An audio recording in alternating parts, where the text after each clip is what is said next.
عليكم. اهلا وسهلا. طلباتك؟ ايه ده؟ انت نسيتني ولا ايه؟ انا شهاب. وانا طاطا خطيبته. عاشت الاسامي، تحت امركم. احنا جينا لك امبارح علشان خاطر تشوف لنا شقه. بأمارة مدينا لحضرتك 10 جنيه وقلت لنا فوتوا علينا النهارده. اتفضلوا استريحوا. ميرسي يا شهاب. لا ده ليه يا نونتي؟ ميرسي. مش محولها. شهاب شهاب ميرسي. كرسي مديهون انا مش محول هذا. شهاب نور الدين. شهاب مستجاب. شهاب مستجاب 5470. تفوتوا عليا بعد اسبوعين. اسبوعين ازاي؟ سيادتك قايل لنا نفوت عليك النهارده. خلاص ادفعوا مستعجل. ايه ده؟ مستعجل؟ 20 جنيه. 20 جنيه. جاي تاني. خد بسام المعروف خلصنا.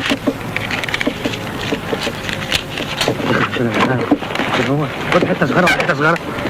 اشرح لي ظروفك. انا خاطب وامي لسه عايشه وابويا ما بيزورنيش يعني ما فيش. ظروف ايه يا فندم؟ عاوز شقة كام أوضة؟ تشطيب إيه؟ على الشارع العمومي ولا من جوه؟ اديني بياناتك.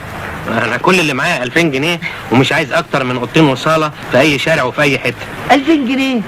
ده أنت ظروفك صعبة أوي يا شهاب. يا خسارة الشباب يا جدعان. لا حول ولا قوة إلا بالله ولا إله إلا الله. اللهم لا شماتة ولا اعتراض. ليه كده يا أستاذ؟ ليه؟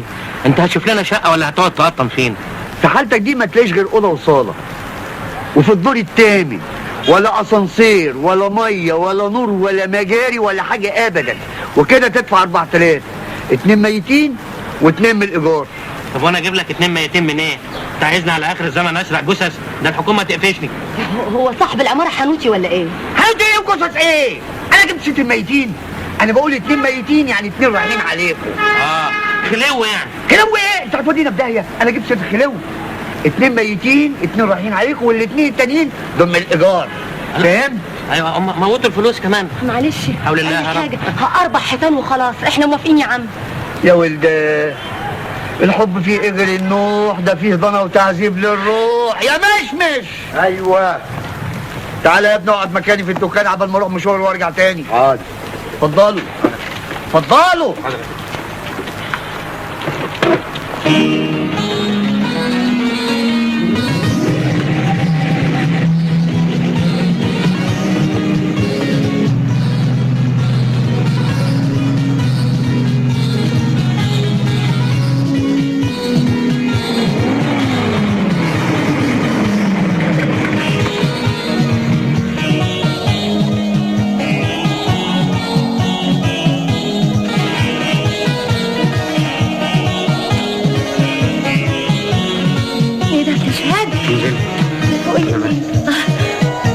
فين بقى الموقع؟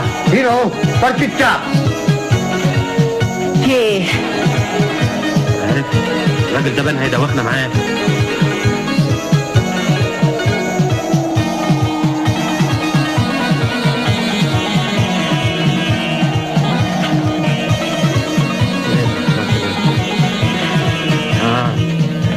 ايه يا اخبار يعني؟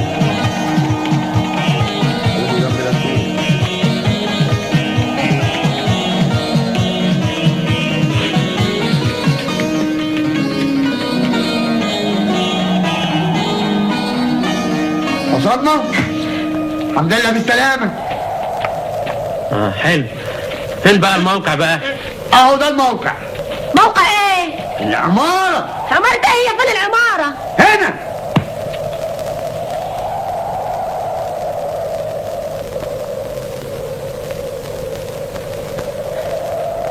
انت فاهمة حاجة يا تاتا؟ دي صحراء يا شهاب. مالكيش دعوة بالرمل. خلاص زكي بيه بضل عقل. زكي بيه مين؟ زكي بيه سلاطة. ايه ما تعرفوش؟ راجل مليونير صاحب شركة التمساح. عقد ايه اللي مضاه؟ عقد يشيل الارض عشان يعملها ارض مباني. بصوا شقتكم في الدور الثامن. بس مش عالية شوية؟ والعمارة ابني وبحري. ده كلها بحري. وال2000 جنيه اللي هتدفعوهم ميتين. والتسليم بعد 6 سنين. ها مبسوطين؟ مبسوطين. طبعا. 6 سنين. موت يا حمار. اطلع يا حمار اطلع. تسليم بعد 6 سنين. شكرا شكرا. إيه.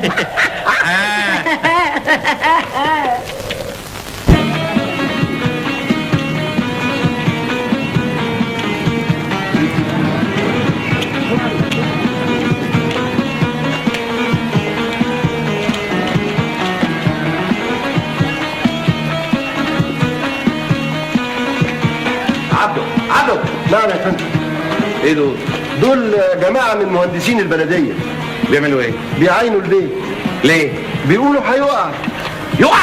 قال ايه؟ قايل الصعود. دول جماعة يا فندم مخهم انعم من البريزة الماسحة. الله، يقع ازاي؟ ده يعيش ليوم الزحام. هم دخلوا في علم ربنا.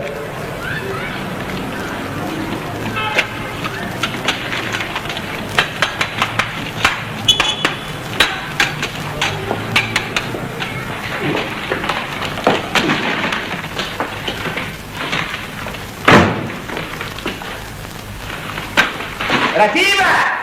ايوه يا ايوب، انا في المطبخ. السلام عليكم. عليكم السلام. ايه مالك؟ مصيبة رتيبة، مصيبة. مصيبة ايه كفالة الشر؟ البيت قايل السقوط. مين اللي قال؟ في لجنة مهندسين تحت عينته واكدت انه هيقع. يبقى الجواب اللي جالك النهارده ده اكيد من البلديه يا دي الوقعه السوداء. جواب ايه؟ وريهولي كده. تعال. وريهولي.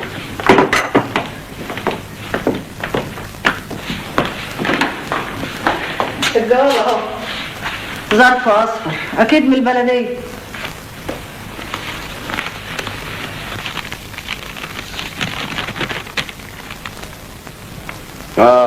فعلا بيقولوا لازم نخلي الشقة في خلال 15 يوم اعتبارا وابتداء من تاريخه. نخليها ونروح فين؟ يا دي البلوى اللي ما كانتش على البال ولا على الخاطر. قال ربنا ما يقطع بيك يا متعوس، راح البرد وجه الناموس. رتيبة، انت هتعددي؟ كفاية اللي احنا فيه. هنعمل ايه دلوقتي؟ ونروح فين؟ لا معانا ألوفات ندفعها للخلو ولا لينا حد نروح نقعد عنده؟ ملناش حد ازاي يا رتيبة؟ امال ابننا راح فين؟ حد الله ما بيني وما بين مراته. انا اروح اقعد عندها؟ ده اهون عليا البيت يتهد فوق دماغي وما اروحش اقعد عندها يوم واحد. عندها ايه؟ احنا رايحين بيت ابننا يا رتيبة، وده حقنا عليه. نستحمل شوية جنانها وعصبيتها، يعني ما فيهاش حاجة. طب لو احنا استحملناها هي هتستحملنا؟ دي بتشاكل دبان وشها، دي عاملة زي القنفذ، لا تنباس ولا تنحضن.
مدير موجود؟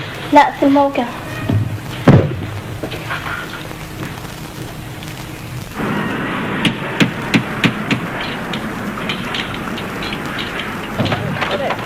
يا فندم اللي بيحصل في مشروع الاسكان الشعبي ده مهزله، لازم نوضع حد للتلاعب ده. تلاعب ايه ومهزله ايه يا استاذ عزة؟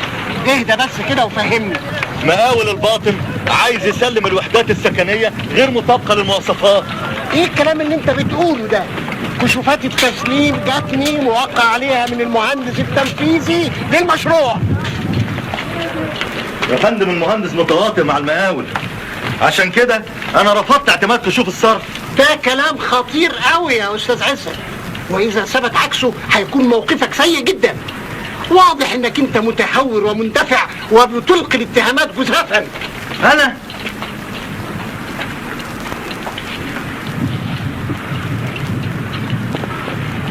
يا فندم ده بدل ما تحقق معاهم وتستبعد المقاول من المشروع. كويس خالص، سيادتك هتعرف المدير العام.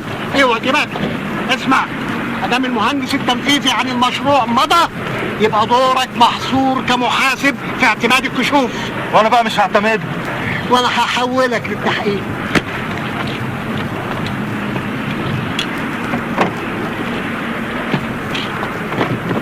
يا فندم سعادتك بدل ما تحقق معايا، دي مذكرة أنا كاتب فيها كل حاجة من المخالفات بتاعة المقاول. اطلع. سعادتك حقق فيها. اطلع يا فندم، المال العام بيتنهب. انا بقول لك اطلع.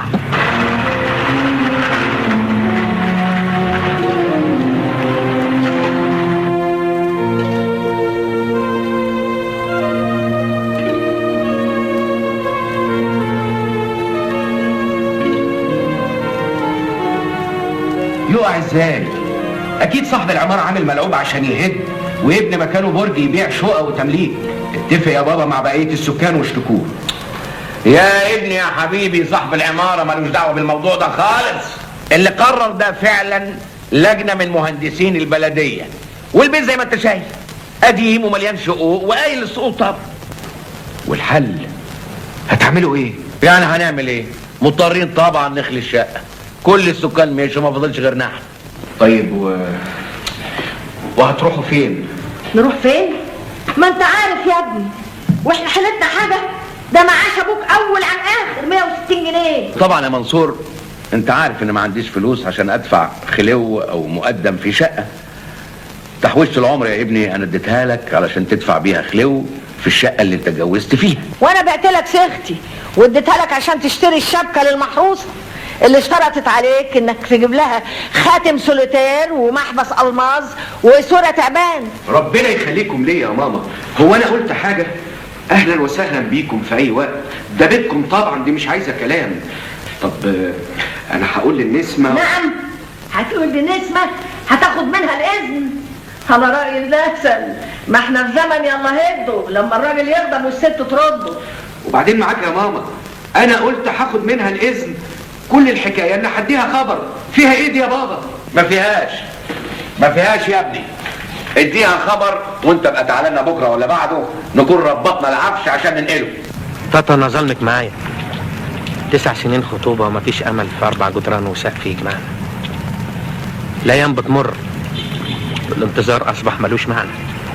بلاش اليأس ده يا شهاب، مش يمكن نبص نلاقيها اتحلت كده اهو لوحدها؟ هنستنى صدفة ولا حلم في زمن الكوابيس؟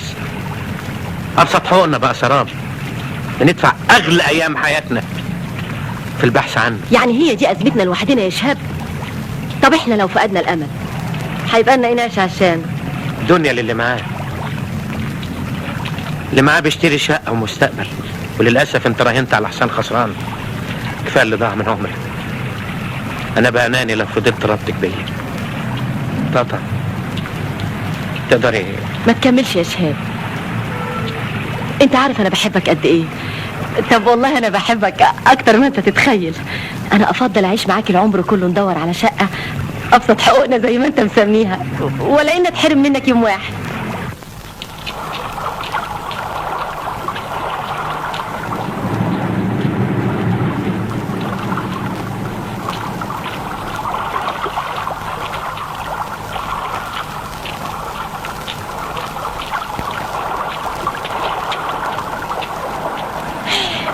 ايه اللي عمل فيك كده؟ ما تتكلم، ايه اللي حصل؟ المقاول الكلب سلط عليا البلطجيه بتوعه، بس هيروح مني فين؟ انا مش هسيبه بقى لما ادخله السجن. وايه اللي خلاك بس تتصادم بيه؟ انا مش قلت لك 100 مره خليك في حالك؟ ده حاول يرشيني عشان اسيبه يسرق، لكن انا رفضت بقى. وانا مش هسيبه بقى، هديته هوديه في ده. فسلط عليك البلطجيه بتوعه، كان المفروض انك تقول للمدير مش تحتك بيه. المدير سلبي ومتعاطف معاهم ومغمض عينه عن كل التجاوزات. خلاص يا اخي اعمل زيه وريح روحك، كل الناس ماشيه جنب الحيط وانت اللي عامل مشاكل. فاكر نفسك ايه هتصلح الكون؟ قصدك شريف بقى وعندي ضمير. بس انا بقى ما عنديش استعداد ابيعه مهما كان الثمن. ما تبيعوش يا اخويا، بس ريحه شويه، انحني للريح لغايه اما تعدي زي ما بيقولوا، واللي ما تقدرش تفوته ابعد عنه بس بهدوء ومن غير مشاكل. نمك ايه غير البهدله والضرب؟ انا بقى مش هتنازل عن حقي ولا عن حق السكان اللي ممكن البيوت دي تقع على دماغتهم. انا معركتي بقى مع المدير ومع المقاول ومع المهندس ابتدت، ومش هتنتهي الا لما كل الامور دي ترجع صح. تهاجر وهتروح فين يا ابني؟ استراليا. خال نسمة عايش هناك هو ومراته وولاده بقالهم اكتر من 15 سنة. قومها في دماغنا في الجوابات اللي كان بيبعتها لنا.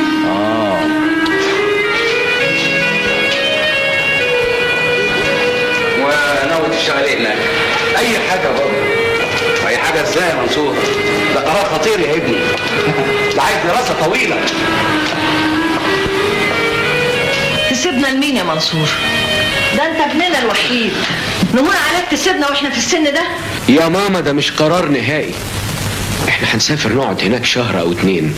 اذا ربنا وفقنا ولقينا شغل وعجبنا الحال هنستمر، واذا تعبنا هنرجع. ترجع ازاي؟ هو شغلك هيستناك هنا؟ اوعى تكون قدمت استقالة. لا طبعا، انا قدمت اجازة سنة بدون مرتب، وفي حالة رجوعي هقطعها وارجع الشغل تاني. انتوا بقى موضبين كل حاجة واحنا اخر من يعلم. ابدا يا ماما، احنا ما قدمنا اوراقنا في السفارة طالت المدة لدرجة اننا نسينا الموضوع ده وما ابتديناش نتحرك الا لما الموافقة جت فجأة. بس بيني وبينكم دي فرصة العمر عشان ابني مستقبلي. مستقبلك ما تبنيه هنا يا ابني، بلدك اولى بيك. هنا فين يا بابا؟ ما هو على يدك. القوى العاملة حدفتنا على وزارة الصحة، وانا خريج اداب وما بعملش اي حاجة اكتر من اني بمضي حضور وانصراف، واخر الشهر بقبض ما هي ما بتكفناش عيش حاف، يعني طاقة معطلة والعائد مفيش. هناك بقى الوضع هيختلف خالص. واحنا ما فكرتش فينا يا منصور؟ ده احنا ملناش غيرك. ادعي لي بس يا ماما ان ربنا يوفقني وانا ابعت لكم تيجوا تعيشوا معانا هناك. احنا كنا نتمنى يا منصور انك تفضل معانا، انما ما دمت يا ابني شايف ان مصلحتك في الهجرة، فاحنا ما نقدرش ابدا نقف في طريق مستقبلك. وامتى ان شاء الله السفر هيكون؟ الباسبورات جاهزة، بكرة انا ونسمة هنعدي على السفارة ناخد الفيزا، وربنا يسهل نقدر نلاقي حجز في خلال 10 ايام كده. ربنا يوفقك. على العموم ما تشغلش نفسك بينا، انا عارف ان وقتك ضيق واشكالات السفر واحوال السفر هتشغلك الفتره اللي جايه. على العموم انا من بكره الصبح هبعت اجيب عربيه كارو قصدي عربيه نقل عفش علشان اوضب العفش وانقله، وانا هعمل كل حاجه بنفسي. الحمد لله جت من عند ربنا. ده انا كنت حامله هم وعادي معاكوا، يحصل خلافات، الامر يا ابني ما يسلمش، دي المصارين في البطن بتتخانق. ايوه بس الحقيقه انا مش عارف اقول لكم ايه. ايه يا ابني في ايه؟ اصل ايه؟ ما تنطق. ما تتكلم يا ابني. اذا كانت مراتك خايفه على عفشها طمنها، احنا هناكل على سفرتنا وهننام على سريرنا، واذا كان على عفشكوا خزنوه في اوضه يا ابني. لا عفش ايه، احنا هنبيعه. تبيعوه؟ انت يا ابني مش لسه قايل انكم لسه ما تعرفوش اذا كنتوا هتستقروا هناك على طول ولا لا؟ لا هو مش بالظبط هنبيعه. امال ايه، هتأجروه؟ لا مش بالظبط. طب هتسلفوه؟ لا مش بالظبط هنسلفه. انما ايه؟ مالك متلجلج كده ليه؟ ما تفهمنا يا ابني ايه الحكايه؟ ما تتكلم بصراحه يا منصور. هفهمكم. ايوه. حضراتكم طبعا عارفين تذاكر السفر غاليه قد ايه. ده غير اننا محتاجين مبلغ يبقى معانا هناك. عشان كده اضطرينا نبيع الشقه.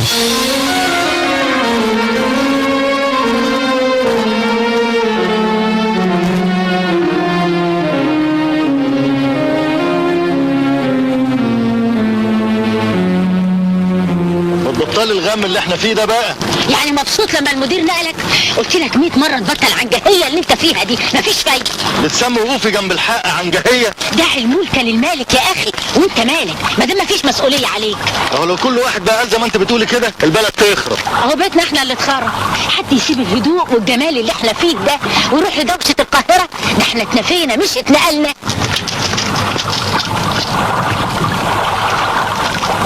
بقى يعني هو اللي يسيب الغردقه ويتنقل مصر يبقى اتنفى؟ على العموم بقى المدير ده عنك ونقلني عشان خايف ان انا اكشفه هو المهندس التنفيذي بتاعه، بس انا في المطبخ الاول. مفيش فايده فيك، لسه بتقاوح، مش هتتغير ابدا. يبقى روح شغل بالمدير هناك عشان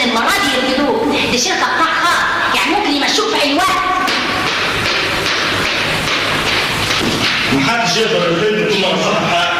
انا معايا كل المستندات اللي اديتني ومش حاسس لحد ما ارجع مطرح واسترد مكاني واعتباري وكرامتي. كرامتك؟ طب قول لي بقى كرامتك هتعمل ايه لما تحش انا وانت والعفش بتاعنا في شقه بابا؟ طب انزلي يا اختي انزلي.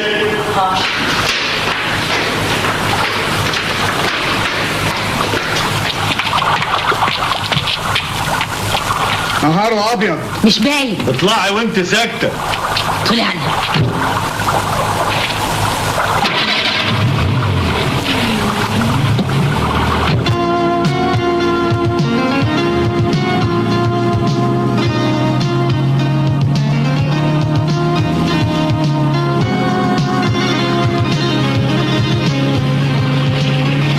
وجودنا في بيت ابوكي ده وضع مواقف. انا اول ما هوصل هدور على شقه. شقه؟ هي سنه بتحدد شقق فاضيه؟ معاك 10000 جنيه تدفع خلو؟ انت هتفضلي تطمن فيا طول السكه ولا ايه؟ اللي حصل ده ضريبه بيدفعها اي واحد عنده مبادئ. ان شاء الله مشكله السكن دي هتتحل. ما كانت محلوله وكنا عايشين مبسوطين ومستريحين. لك ايه من العجرفه دي غير البهدله؟ منيره احترمي نفسك واسكتي خالص. روق يا بيه.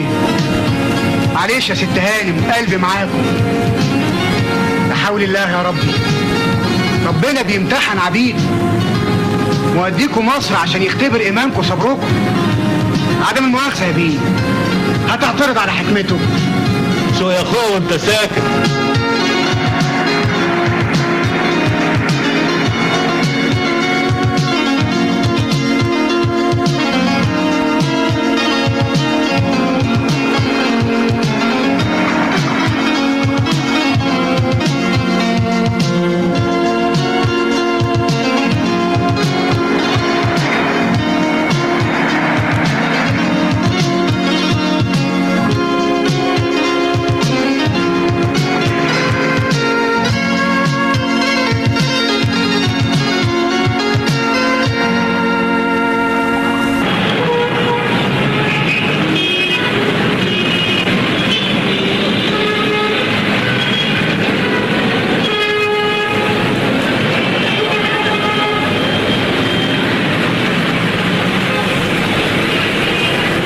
الاستمارة من الدور الاول وملاها. لو سمحت حضرتك، هو نظام الشقق ايه؟ يعني هيكون نظامها ايه؟ بجنينه وتراسينه؟ الشقه ما فيهاش تراسينه، هي اصغرها يعني في كل حاجه مكتوب في الاستماره. مش انا قلت لك كل حاجه مكتوبه في الاستماره؟ انت اللي جبت لي. استنى، دي واحده دي واحده دي واحده. دور عليا دور عليا. الاسم رباعي. يا فندم روح امضيها من الاستاذ اللي هناك ده.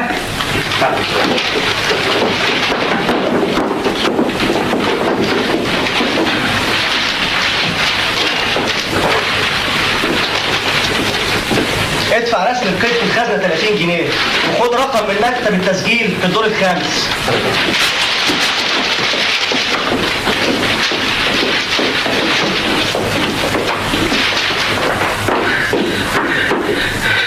لو سمحت. الاسكان المتوسط عند الاستاذ حنفي. هو فين الاستاذ حنفي؟ في درج المكتب. دوري بدرج المكتب. اتفضل يا استاذ، دي مش شغلتي ومدور لك عليه. تعالى يا استاذ، انا الاستاذ حنفي. نعم.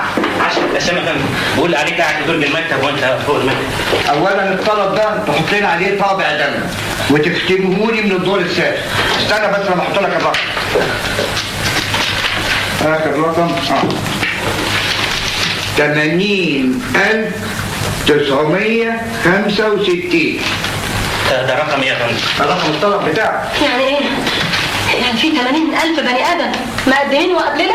ايوه يا حاضر، 80,965 والباب مفتوح لغايه اخر الشهر. كويس، يعني معنى كده ان احنا هنستلم شقتنا بعد سنه 3 سنين كده يعني. ده انت متفائل جدا، قول 10-15 سنه. ازاي؟ يعني هنكون كبرنا شويه. العمر الطويل ليكم، انما لو تعرفوا حد كده ولا كده تقدر تستلم اوان. انا ما اعرفش حد، انت تعرف؟ يا ريت يا استاذ كنت اجيبه لنفسي، ده انا الطلب بتاعي 60,500. مشيت الظلم، الطلب بتاعه هو اللي بيكتب الطلبات 60,000. هو شخصيا؟ لا هو مظلوم. يلا يلا يلا.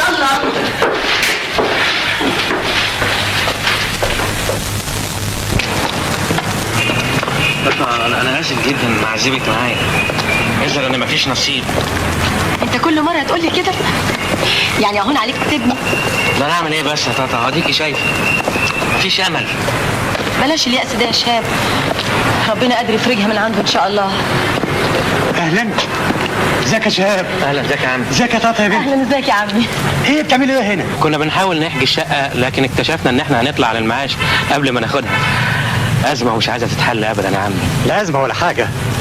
ازاي يا ولد يبقى عندك مشكله زي ديت وما تقوليش؟ يعني كنت هتعمل ايه يا عم؟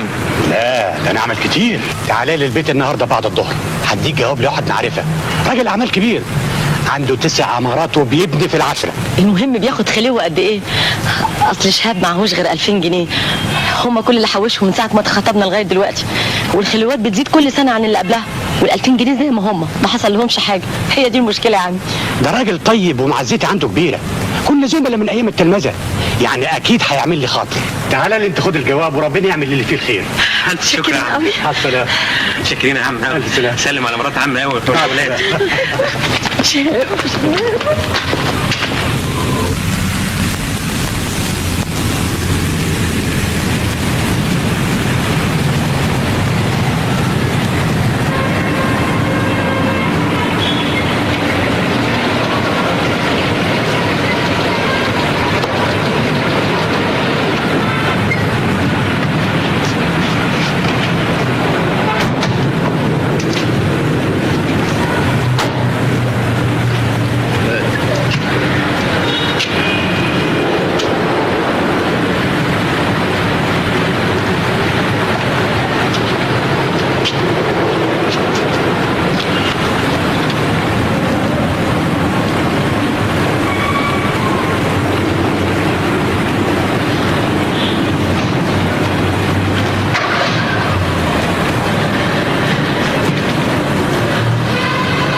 السلام عليكم.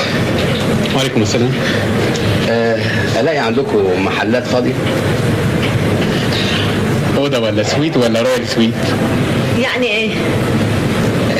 يعني حاجه انا عشاننا يعني. على البسين ولا على الجناين؟ اي حاجه، احنا مش عايزين غير 4 جدران وسقف. وهتقعدوا كام يوم؟ لا هي المساله هتطول شويه. اصل احنا كنا ساكنين في شقه رتيبه، سعاده البيه ملوش دعوه بالتفاصيل دي. المساله هتطول، اقامه هتطول شويه لحد ما نشوف حل. سيادتك ما تعرفش حد عنده شقه من غير خلوه؟ بطاقتك لو سمحت.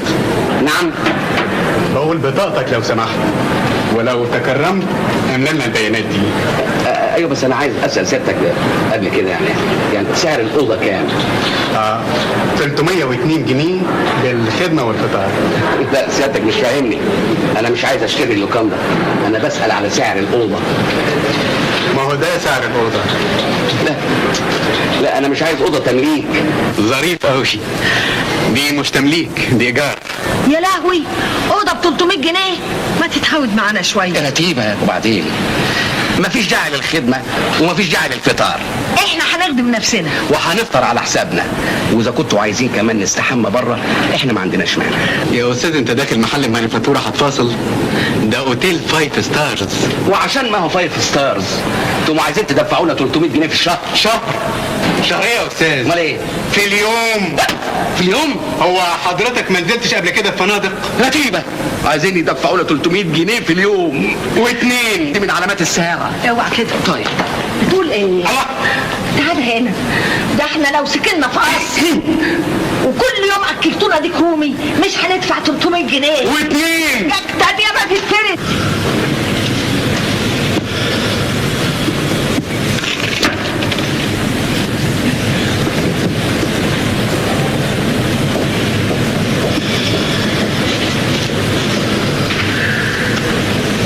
$300 في الشهر.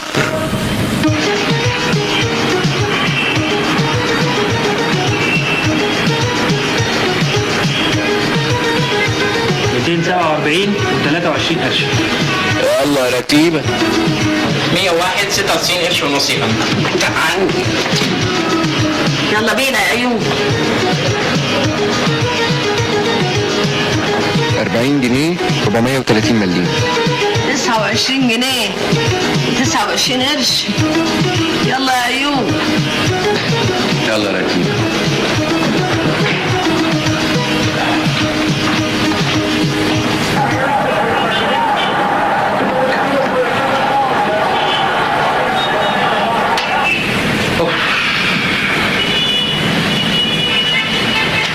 طفي التلفزيون ليه؟ ايه اللي بتتفرج عليه ده؟ مصارعة حرة؟ حاجة بنتسلى بيها وخلاص. تتسلى بيها؟ وده اللي كان ناقص. قول لي استلمت الشغل ولا لسه؟ لسه، بكرة هستلمه. خدها مني نصيحة يا ابني، انت لسه موظف جديد، ما عندكش خبرة لا إدارية ولا إنسانية. ما تعومش ضد التيار أحسن بعدين تغرق. واكره وداري وحب وواري. في الحق مفيش الكلام ده، واللي يعرف الحق يعز عليه قوي يشوفه مهضوم. انت حر، انا قلبي عليك. انا بقول يعني يبقى مشوار بعيد قوي من عندنا هنا من الجيزة لغاية شغلك في العباسية. انا هدور على شقة من بكرة. موت يا حمار. عثمان دور على مهلك يا ابني، ده بيتكم.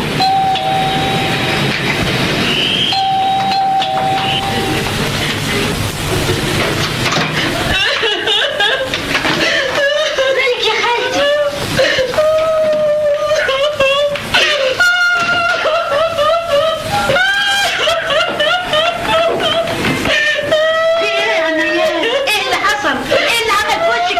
الواطي النتل الجبان تردي في نص الليل انا والعيال ورمى عليا يمين الطلاق.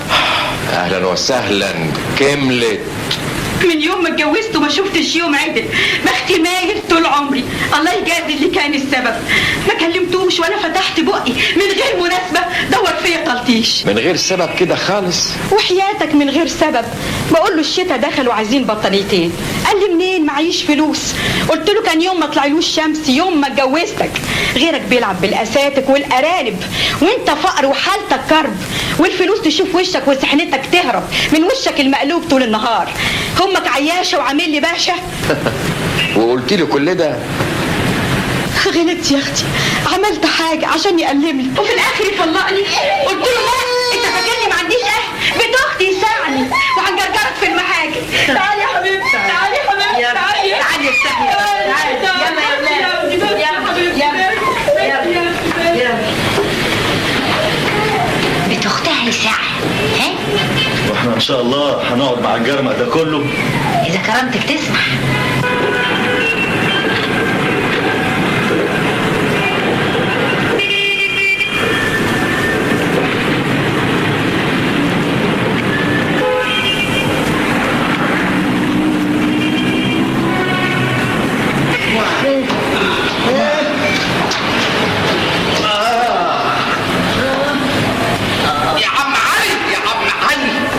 نفسنا متقطع يا ابني.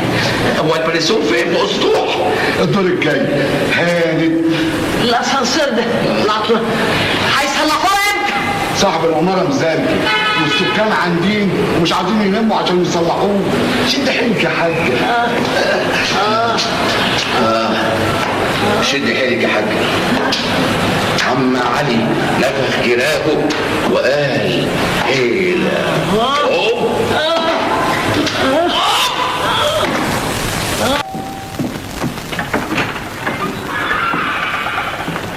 السلام عليكم. وعليكم السلام. الاستاذ والست بطولهم عاوزين جوه. اهلا وسهلا. اهلا بيك. اتفضل. بطاقتك من فضلك. حاضر.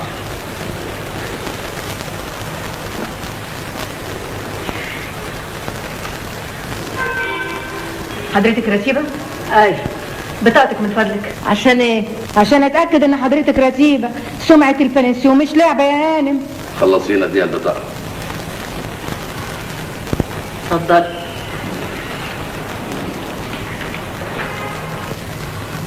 بس الصورة هنا متغيرة شوية. الصورة دي يا هانم بقالها 30 سنة على الأقل. يعني انت دي من 30 سنة؟ لا أمي. طب وحضرتك شايله بطاقه امك ليه؟ عياء. اقول لها ايه دي بقى؟ يا مدام انسه من فضلك.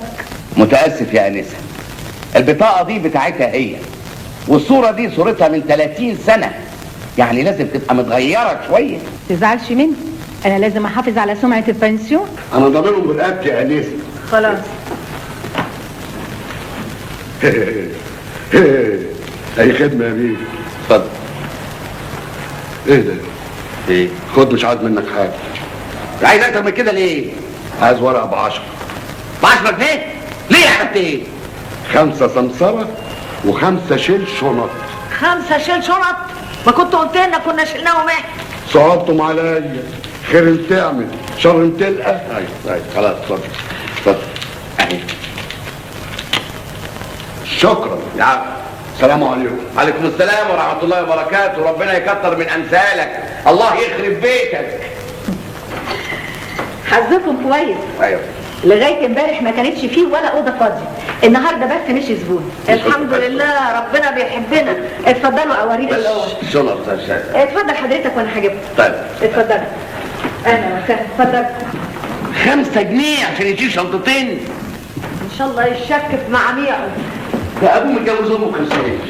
ده يا دوب.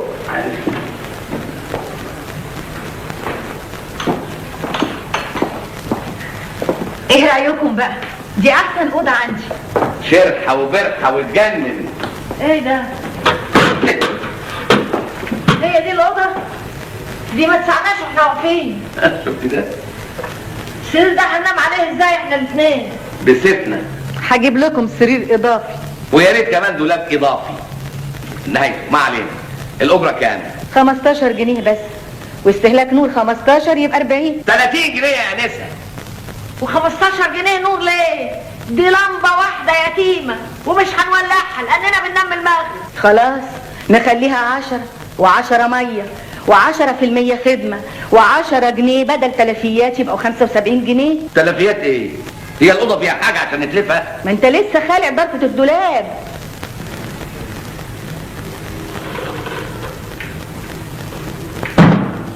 و10 جنيه سرير اضافي، و10 جنيه استخدام مطبخ، و10 جنيه استخدام تلفزيون، يبقى المجموع 150 جنيه. هو فين التلفزيون ده؟ في الهول، ومواعيده من 6 ل 8:30. ولو عاوزين تتفرجوا بقى على السهرة ولا ماتشات الكرة لها سعر تاني.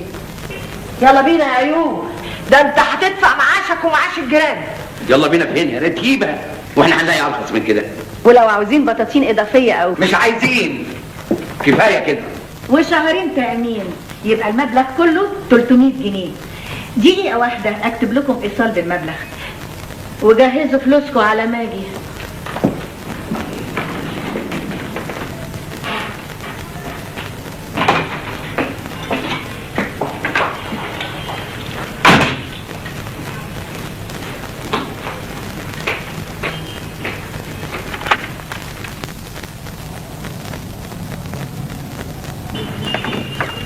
النهار زي بعضه، دول احتلوا الأوضة.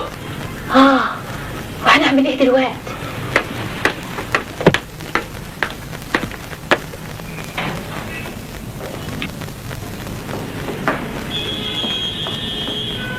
الحل هنعمل ايه دلوقتي؟ هننام فين؟ قدامك السفرة والكنبة، اختار.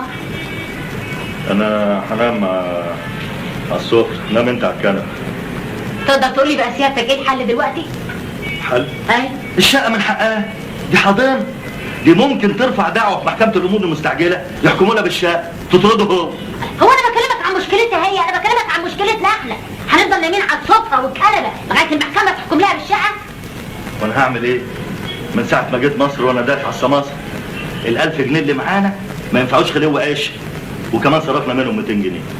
كنا عايشين معززين مكرمين في بيت على البحر. عاجبك البهدله اللي احنا فيها دي دلوقتي؟ هشوف لي اوضه في الكانتر لحد ما تنتهي نتيجه التحقيق. ان شاء الله هنرجع فرع الشركه في الغردقه. العدالة ممكن تتأخر شوية، بس الحق لازم يبان.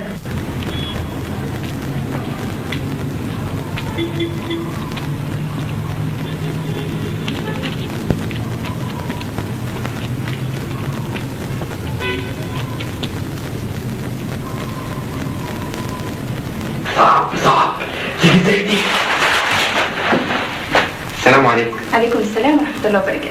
راسي بيه موجود؟ مين حضرتك؟ انا شهاب مستجاب. عاد لا مفيش. سيب تليفونك ونتصل بيك ونحدد لك ميعاد.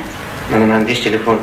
انا جاي من طرف عم الاستاذ بركات عبد الستار وده الكارت بتاعه. طب اتفضل اقعد هنديله خبر. ماشي.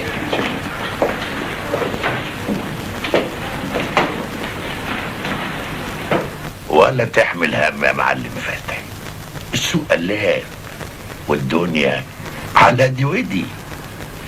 اقدر رقبتي سدادة. ربنا يديم المعروف يا معلم فتحي. مع السلامة. واحد اسمه شهاب مستجاب عايز يقابل حضرتك وجاي مع كارت. خليه يتفضل.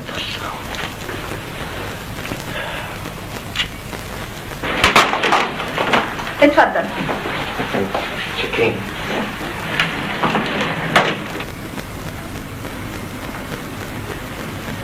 السلام عليكم يا غازي بيه. سلام ورحمة الله وبركاته. هو بركات عبد الستار يبقى عمك؟ ايوه يا فندم، وبيسلم على حضرتك قوي قوي قوي وبعت لسيادتك الجواب ده يا فندم.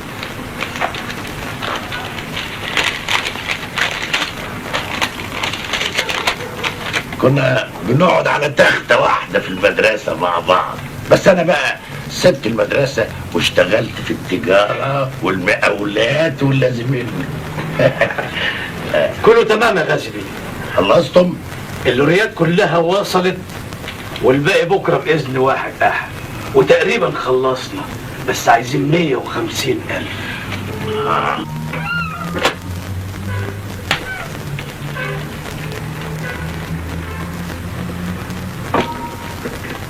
شايف يا شاب يا ابني، عايزين يسيبوني من غير فكة. يلا شيل واتكل.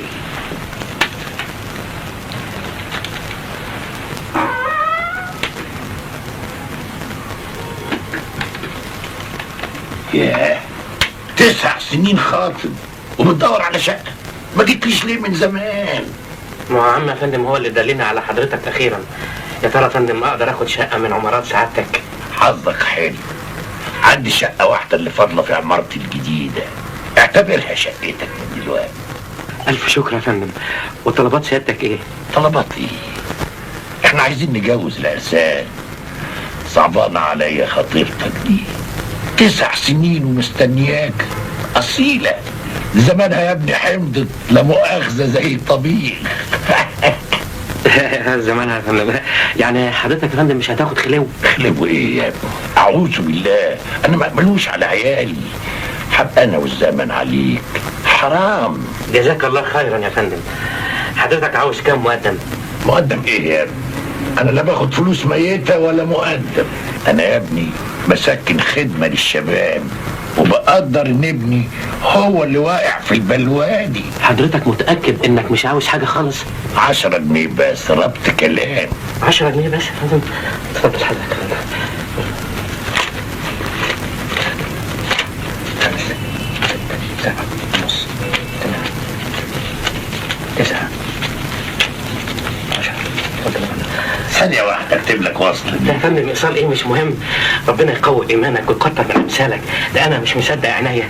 سعادتك اخر الرجال المحترمين. يا سلام يا فندم، انا مش عارف اسمح لي يا فندم اعبر عن سعادتي وفرحتي بيك. كفاية يا ابني، كفاية كفاية حبيبي. تعالى لي بكرة علشان اوريك الشقة. ربنا يخلي سعادتك. سلام.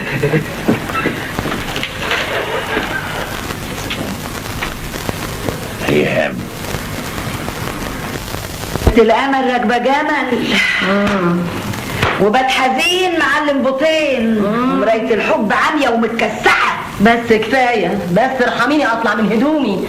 تعبت، عاوزه اتعالج من الامثال بتاعتك، اعصابي تعبت. سلامة اعصابك يا اختي، انت بيحوق فيكي. ده احنا بقالنا 9 سنين واحنا على دي الحال، اللي نقول نعيده تاني، وانت دماغك زي الحجر. ولو قعدت 19 سنه مش هسيبه. بيحبني وبحبه. مش هتجوز غيره. شوفي يا اختي البيت.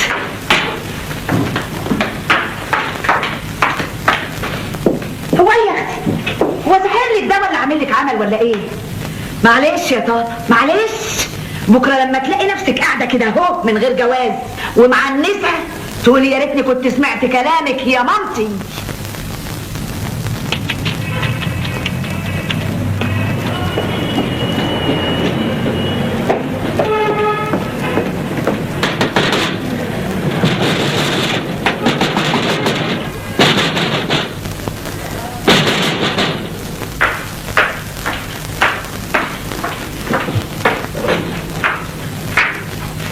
اهلا يا حماتي، اهلا اهلا يا احلى حما في الدنيا، يا اجمل زهره في الربيع. نعم، عايز ايه؟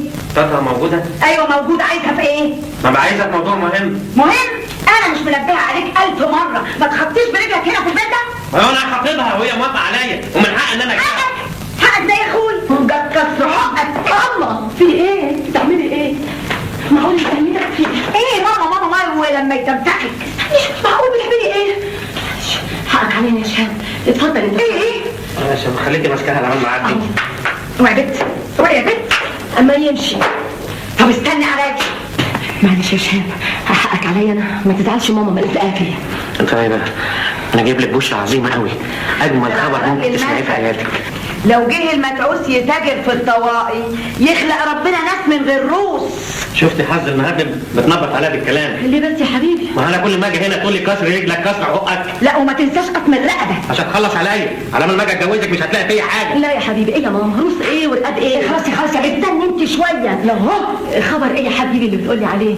تكونش لقيت شقه في حته تجنن يا طاطا، مش ممكن اوضتين وصاله وتشطيب لوكس ومن غير فلوس ميته ولا مقدم، وبيننا وبين النيل حوالي 100 كيلو. ماشي يا ماما كده. في ايه؟ استني شويه.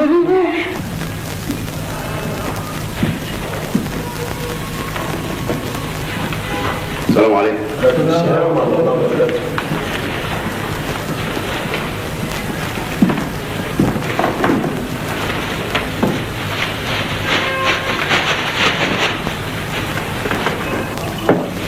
يا لهوي، اللي دخلك هنا يا راجل يا قليل الادب. انتوا مين؟ امشي اخرج بره يا سايب يا عايز. انتوا ايه اللي جابكم هنا؟ في رتيبه. رتيبه مين يا ابو عين زايغه؟ ده انت وعيتك سودا ومنيره النهارده. يا اختي اختك يا ناقص. انت بتستعبط. ايه في ايه؟ الراجل الدون ده اتهجم علينا، ده لازم يروح القسم. ايه اللي جابك هنا؟ في رتيبه دي اختي يا ناس. تعالى بس. مش جاي. اوعي تعالى معايا. انا جاي ايه؟ من النهارده ما بقتش قطه، عملنا تغيير وقعدناك مع الرجاله في اوضه واحده. يا فندم ايه؟ ما سمعتش؟ بقول لك اوضه للرجاله واوضه للستات. نعم الله عليك يا اخويا. ايه هو انت لا بتفهم ولا بتسمع؟ بقول لك اوضه للرجاله واوضه للستات وعاملين تخفيض 10%. انت بتقولي ايه يا وليه انت؟ وفين رتيبه؟ رتيبه نزلت السوق تشوف طلباتها. اتفضل بقى معايا على اوضتك، تعالى معايا.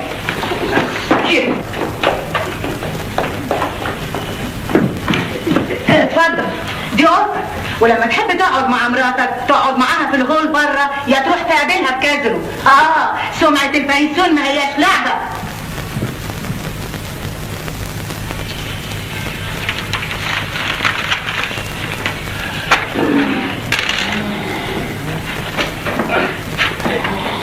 وريني.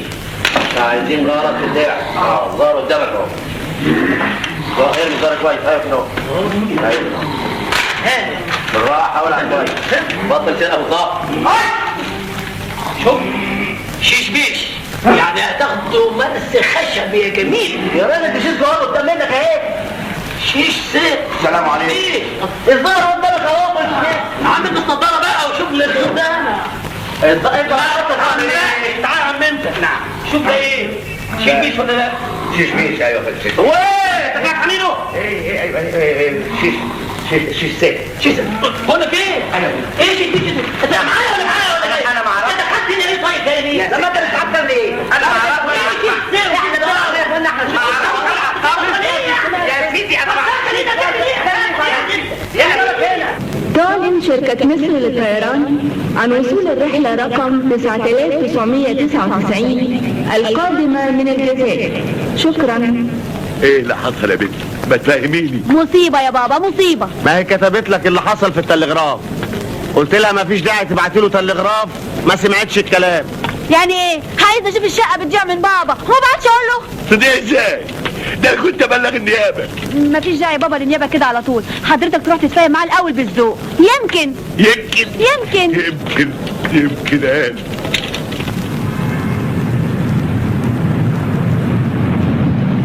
انا مش مصدق ازاي ده يحصل. يعني ايه واحد يستولى على شقتي؟ احنا فين؟ في غابه؟ مفيش قانون. انا جيت يوم الخميس اللي فات من الزقازيق عشان ادفع الايجار المتاخر، البابا مرضيش ياخده مني. طلعت لقيت صاحبنا بغير الكالون، خبطت طلع لي وقال لي هي شقته وطردني، قتلت التلغراف على طول. انا كنت معاه وقلت له دي بنت المستاجر وانا خاطبها، قال لي اجري العب بعيد يا تافه انت، دي شقتي انا. يبقى اكيد عمل ملعوب مع البواب، وقعتهم سودة هما الاتنين. انما انت اخدت اجازه ولا عملت ايه يا عم؟ اجازه؟ ده انا لغيت الاعاره خالص. ليه؟ يومه مش فايت النهارده.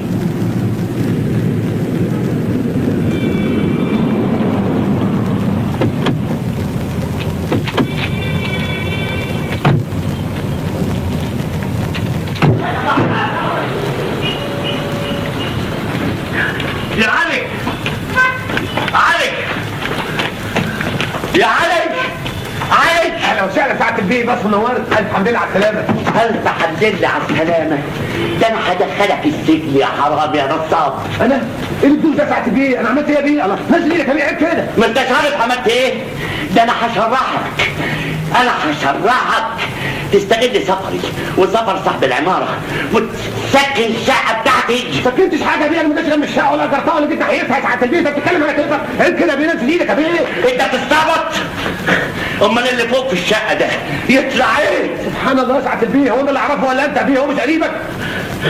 قريبي؟ ايوه سعاده البيه قريبك، هو قال لي كده يا سعاده البيه. وانت كمان عدم المؤاخذه جبت له الشقه والراجل عادي يا بيه، وانا اديت المفتاح اللي انت اديته لي قبل ما تسافر عشان انا انضف بيه الشقه.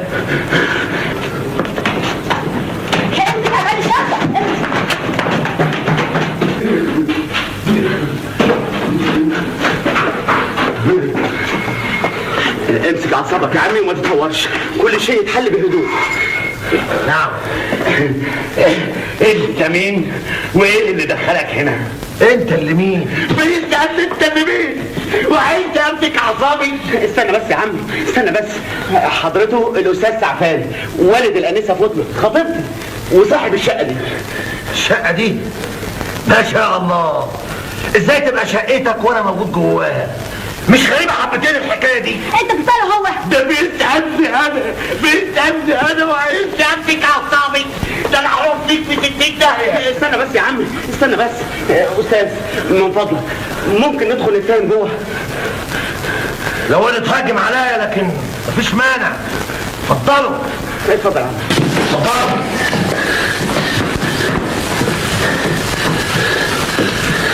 نعم. انت دخلت هنا ازاي؟ ومين اللي سمح لك تستولي على الشقه؟ انت هتقول لي جاي مستولي على الشقه؟ بقول لك شقتي يا محترم. استنوا.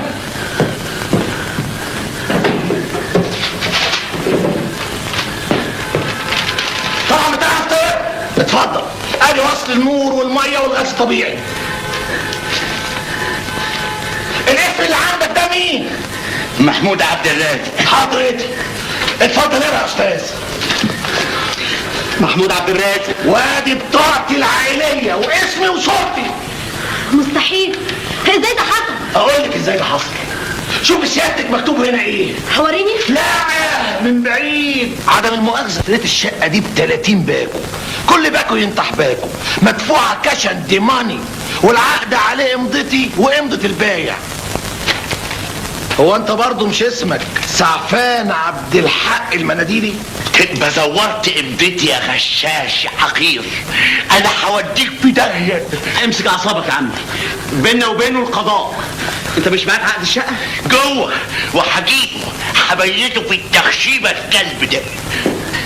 تعالى هنا. رايح فين؟ في حريم جوه. بقول لك ايه، امشي من سكات احسن لك، بدل اقول لك اتهجمت عليا واوديك في 60 داهيه. انا اللي هنهيك من الوجود يا حرام يا نصاب. لا ده انت بقى عايز الطريحه اللي هي. انا كنت محترمك عشان الاستاذ الشنتل اللي معاك ده، لكن مفيش فايده. خد الله. انا هسلمك. لا انا هضيعك. انا هخليك يخليك ما تسويش نكله. امسك اعصابك يا بيه، يا بيه امسك اعصابك. اسكت انت. بره مش بره بره يا بيه ما يصحش. ها بره بره بره بره يا حوش.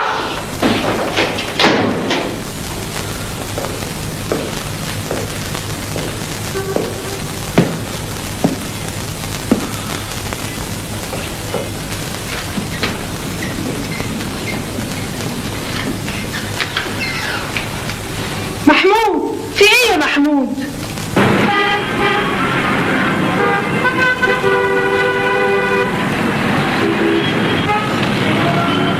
أنا زعفان عبد الحق المناديلي، أستاذ إدارة أعمال بجامعة القاهرة ومعلم جامعة قسطنطينة بالجزائر، ودي بنتي فتنة زعفان عبد الحق المناديلي، موظفة بضرايب الزقازيق.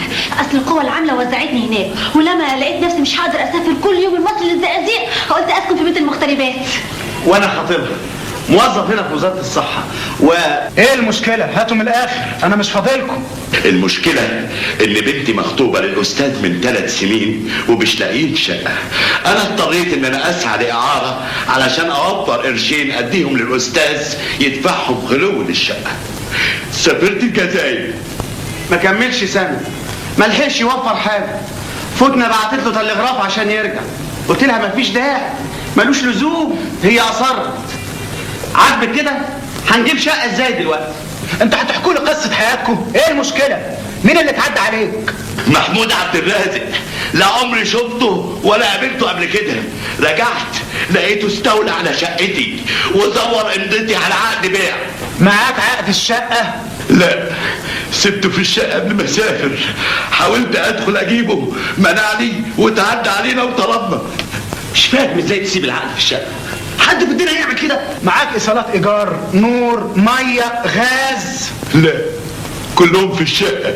وصاحب العمارة موقفه ايه؟ صاحب العمارة عايش في السعودية، ما بيرجعش هنا غير في الاجازات. والبواب هو اللي بيتصرف في كل شغل العمارة. ارجوك يا حضرة الضابط تتصرف بسرعة، ابعت قوة علشان تطلع الراجل ده من الشقة. المسألة مش بالبساطة دي يا استاذ. مش بالبساطة دي؟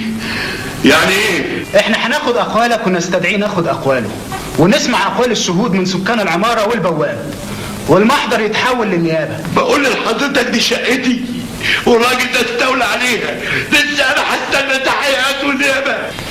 ما انت ما معكش مستندات تثبت ان الشقة بتاعتك، هعمل لك ايه؟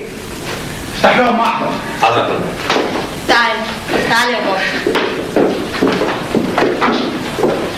اسمك وسنك وعنوانك. ما تقول سبب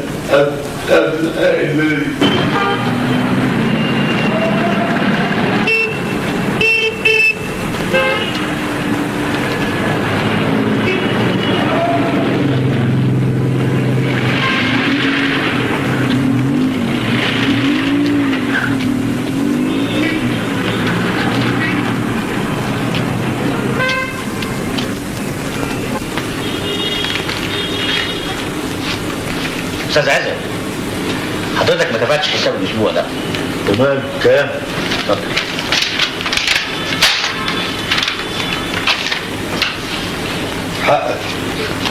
حقك، حق والعدل عدل، ولو ان اليومين دول ما بقاش الحق حق وبقى العدل ظلم. ظلم؟ امال ايه؟ الهرم اتقلب. انت ما عندكش فكره ولا ايه؟ ما انت ما تعرفش يا اخي الاخبار ايه. صباح الخير يا استاذ. صباح الخير، اهلا وسهلا. ازاي الصحه؟ انا عبد معطي جارك في الاوضه اللي جنبك هنا، والنبي لو فيها رزاله الاقي عندك فوطه وصابونه ومشط، ولو فيها اساءه يعني بس شويه شاي ناشفين وحبه سكر، واذا امكن يعني معجون الحلاقه وفرشه السنان، يعني فرشه السنان وبس. طب الاقي عند حضرتك فتحة سلمون؟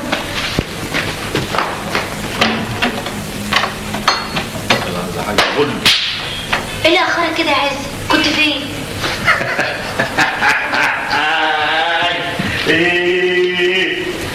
غريبة، انت بتضحك على ايه؟ اول مرة اضحك من سنين. ربنا يبسطك. لازم بتضحك على الغم اللي احنا عايشين فيه. مش هتصدقي. ما صدقش ايه؟ اسكتي. مش طلعت انا السبب؟ تصوري. سبب في ايه؟ في فساد البشريه وخراب الزمن. عارف لو شرحت لي انا هفهم انت بتقول ايه. اشرح لي بقى. شوف يا ست، في التحقيق طلعت انا حرامي ومشاغب ومرتشي وقليل الادب وسيء التربيه. عزت بطل تريقه وفهمني. ومش بعيد كمان يتهموني ان انا كنت السبب في حرب فيتنام، مع ان حرب فيتنام دي كانت بين فيتنام وامريكا وانا ماليش دعوه بيها خالص. عزت انت بتخرب بتقول ايه؟ انا ما بخربش، الهرم اتقلب، يبقى فيه امل، يبقى انا اللي بخرب. انا مش فاهمه اي حاجه، انت جرالك ايه بس؟ انا كويس، هم اللي طلعوا مغفلين. وقفوني عن العمل. يا نهار مش باين وبتضحك. الله، هم اللي خسرانين لما المساكن دي تقع على دماغ الناس. انا اللي خسران ولا هم؟ حولها.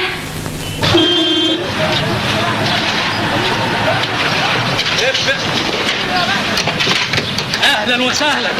اهلا وسهلا يا سعاده البيه. اهلا يا غازي بيه. ماشي الحال؟ ماشي الحال كله تمام. اي اوامر؟ روح شوف شغلك كده. تحت امرك يا بيه. كيف شويه انت وهو. يلا يا ابني اهو طبعا. يا كيف؟ اتفضل يا ابني. قلت لي اسمك ايه؟ شهاب مستجاب. عاشت الاسامي يا ابني. تعال ورايا.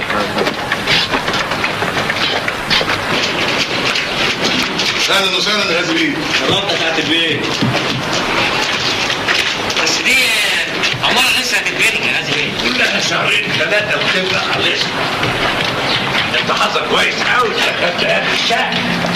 اهي دي بقى شقتين. بس المساحة كبيرة قوي. اظن مفيش بعد كده بقى. لا ده حاجة عظيمة جدا يا غازي بيه.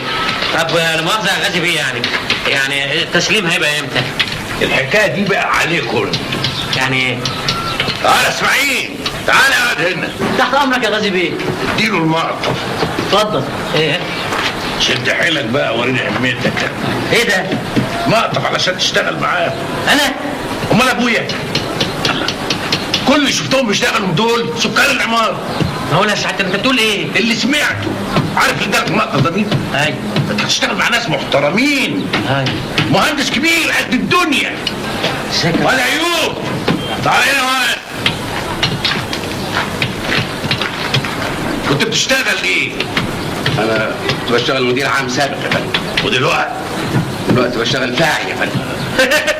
انت شوف شغل. اي خدمه يا فندم. قول يا ايوب.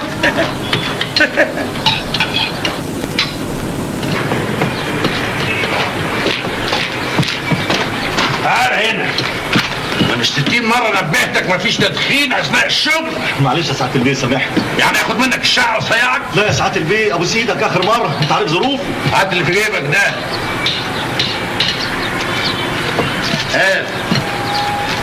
ابو سيدك خلي لي الفلوس علشان تشتري بيها سجاير تاني. جيب. اتفضل شوف شغل. قلت ايه يا ابني؟ هتشتغل ولا اخد منك الشقه؟ سعاده البيه سيبنا نفكر شويه ممكن. فكر زي ما انت عايز، ولما توافق تيجي بكره الصبح الساعه 7 تسلم نفسك للمعلم حوده اللوماني. صعب تيجي ازاي دي؟ صعب تيجي ازاي دي؟ تيجي ازاي دي؟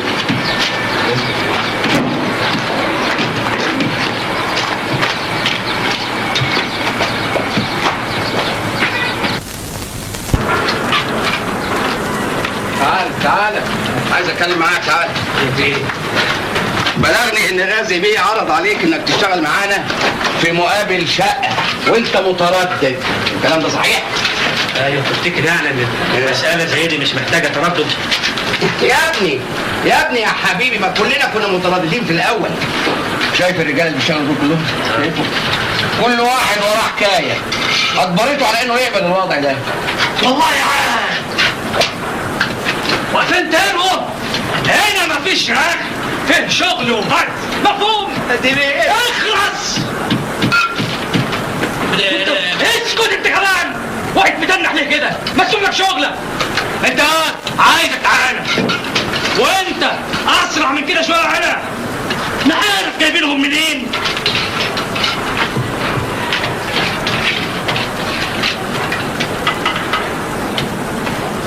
ما تفكرش كتير، لو محتاج ما تضيعش الفرصة. الحقيقة أنا احتياجي ضروري قوي.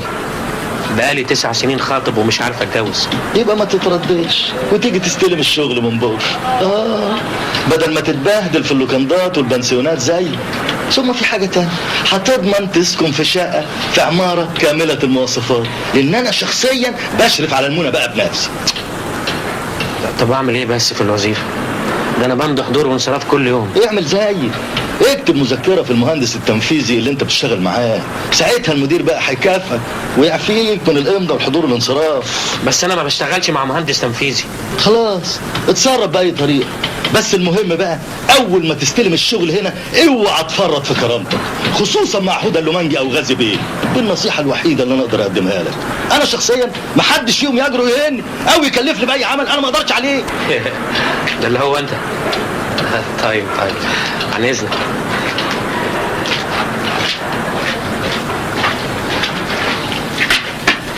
فاعل؟ عاوز تشتغل فاعل يا شاب؟ عندك حل تاني يا طاطا؟ لا ما عنديش، بس ما دام ما عندكيش حل تاني يبقى ما فيش داعي للاعتراض. بس دي حاجة مهينة خالص. زيي واحسن مني بيشتغلوا في العمارة، مهندسين ومحاسبين ومديرين عموم. طب وهتعمل ايه في شغلك؟ من بكره هقدم على اجازه لمده سنه بدون مرتب. طب والعمارة دي تخلص امتى؟ احنا وشطرتنا زي ما قال غازي بيه. على العموم يا طاطا انا مش عايز اظلمك معايا. يعني ايه؟ انت ليكي حريه الاختيار، يا اما تستنيني لغايه لما نشطب العماره، يا اما اوعى تنطقها يا شهاب. انت كل مره تقول لي كده هتذليني عشان هتتجوزني؟ يعني يهون عليك حبنا؟ بس انت عجزتي وكبرتي وعن قصدي يعني محدش عارف ان العماره دي هتخلص امتى. اللي خلانا نصبر السنين دي كلها ونصبر كمان سنه ولا 2. عاوز تسيبني لمين يا شهاب؟ انا بقى عندي 30 سنه. 30 سنه صح. بس ارجوك يا طاطا مفيش داعي ان اهلك يعرفوا ان انا هشتغل في الفعل. خليني محترم قدامهم.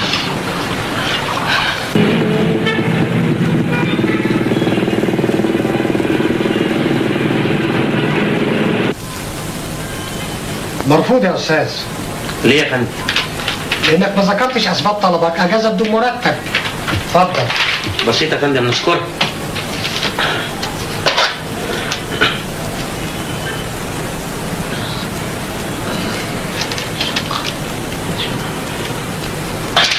اتفضل يا فندم.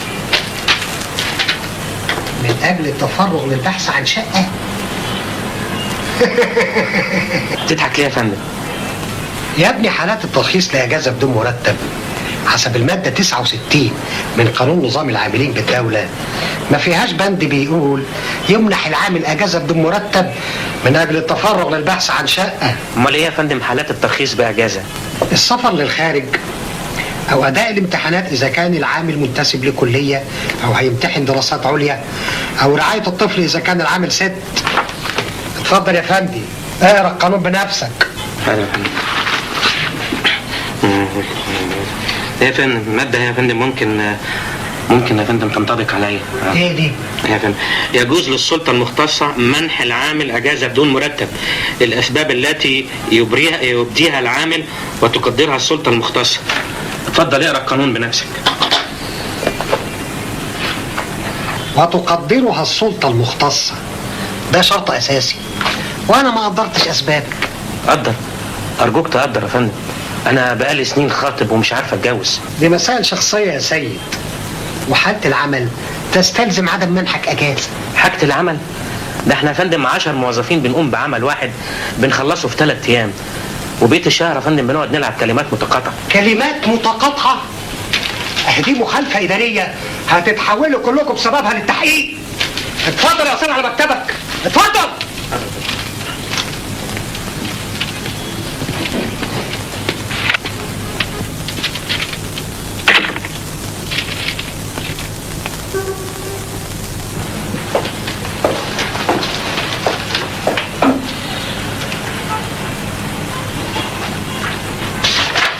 بتعمل ايه يا استاذ شهاب؟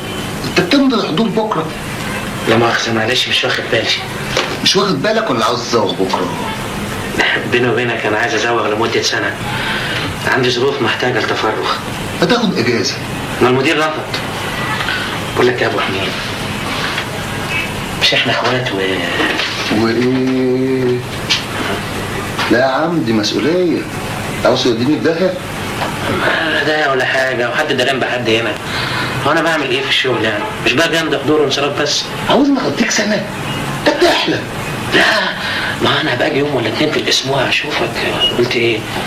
اسف ارجوك ما تحاولش تغريني. سمعتك يا عم غطيني وبخت من نفع واستنفع. قلت يا ابو حميد.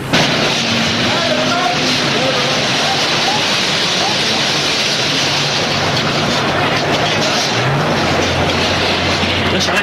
ايوه انا المعلم حوده لومانجي فين؟ لومانجي؟ اعوذ بالله يا راجل. استاذ ايوب.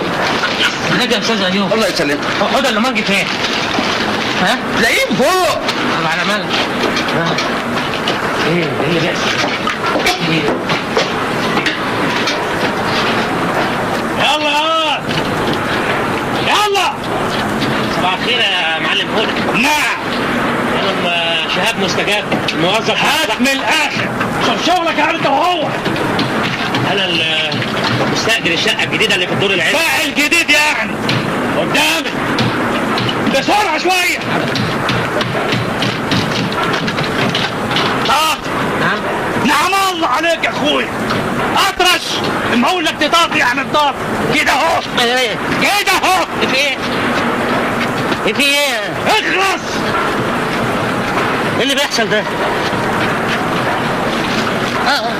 يلا وديها بسرعه. هو ايه ده؟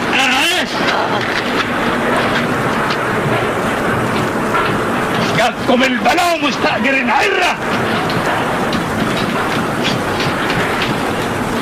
واقف متنح ليه؟ ما تشوف شغلك. مش هشتغل.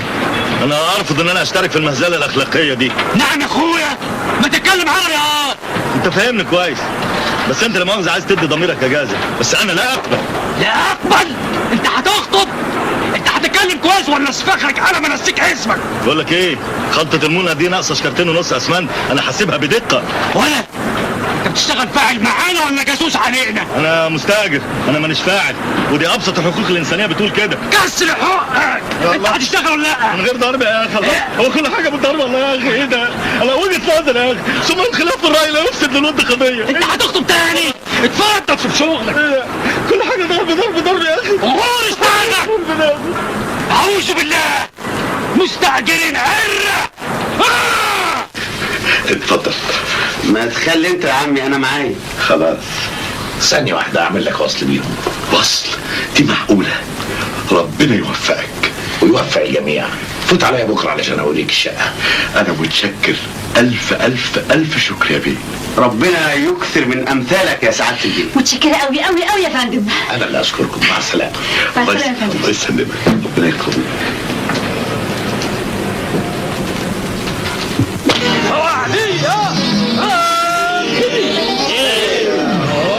اكثر بسرعه. اكثر.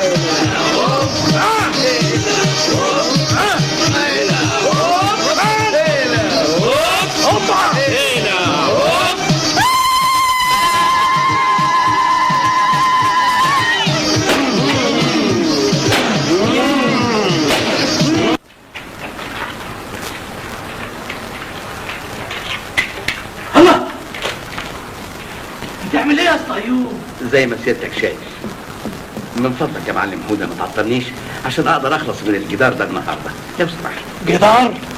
ده انت يومك مش معاك النهارده. بتسد الباب. باب؟ باب ايه يا حوده بيه؟ الباب الناحيه الثانيه. الناحيه الثانيه فين؟ ما هي مسدوده. هتبني اوضه من غير باب يا فواعل يا عر انت. رد عليه، ما تسكتلوش، ما تسمحلوش يهينك. طيب كده بقول لك ايه؟ انت تتكلم كويس. انا ما اسمحلكش. والا والا ايه؟ اتكلم يا هان. بتعلي صوتك عليا؟ ده انت وقعتك مهببه. شواليه اجمع انت وهو بسرعه.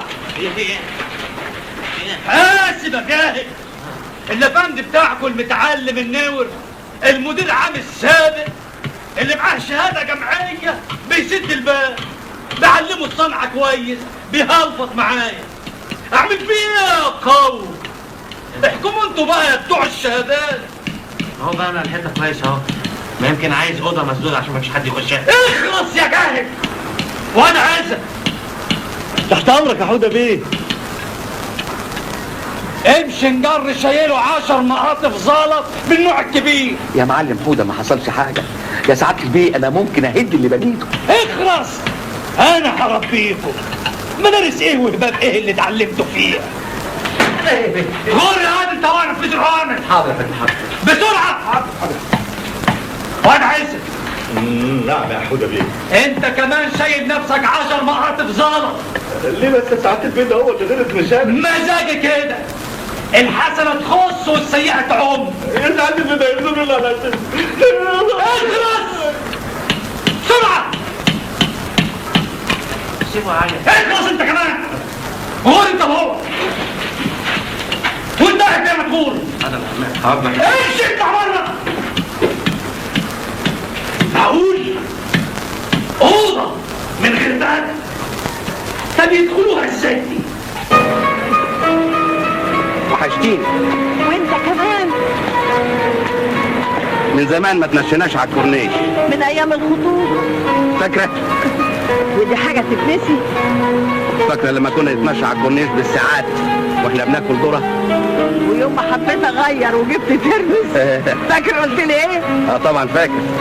قلت لك هي التمشيه على الكورنيش تحلو الا بالذره. عروبه ولا تنساش حاجه ابدا. يا واد انت. ايوه يا ايوب بلاش كده. منها لله صاحبة البنسيون بعدتني عنك، ولو ان ده متهيألي ما يخلاش من فوايد برضه. فوايد؟ فوايد ايه؟ اوعى تكون شايف لك شوفه تانية. شوفت ايه يا عبيط انت؟ بعدك عني بيخليكي توحشيني اكتر، ولما بنتقابل بيبقى عايزين نجدد الاجواء. نجدد الاجواء يا جميل المحيي. ايوه بلاش كده. اوعدية. واحد اثنين ثلاثة أربعة خمسة ستة سبعة ثمانية تسعة 10 11 12 13 14 15 16 17 18. اوعدية اصعد شيل. تعالى انت هنا. ايه؟ انا معايا. ايه؟ سيبني هنا سيبني هنا. انت بقى تروح تعتق عربية اسمنت. يعني ايه عتق؟ يعني تنزل الاسمنت من العربية. ما خدتوهاش في المدارس. غور. طيب امشي. امال اتعلموا ايه بس؟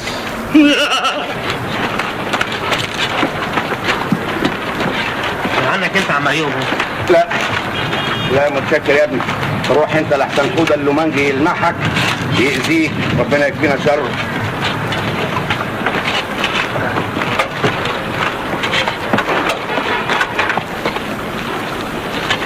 حيلك عم سعفان. والله لولا ان انا موظف جديد ومش عارف اخد اجازات كنت اشتغلت بدالك. المهم انت بعني الاجازه بمرتب. تعرفني في الجامعه اذا كان رئيس الجامعه وافق عليها ولا لا يا صلاح؟ حاضر يا عم اطمن خالص. وبالنسبه لاي جوابات على جلسه الاستئناف تيجي بقى على طول. انا تحت امرك يا عم. السلام عليكم. طيب دي حلوه يا بابا. طيب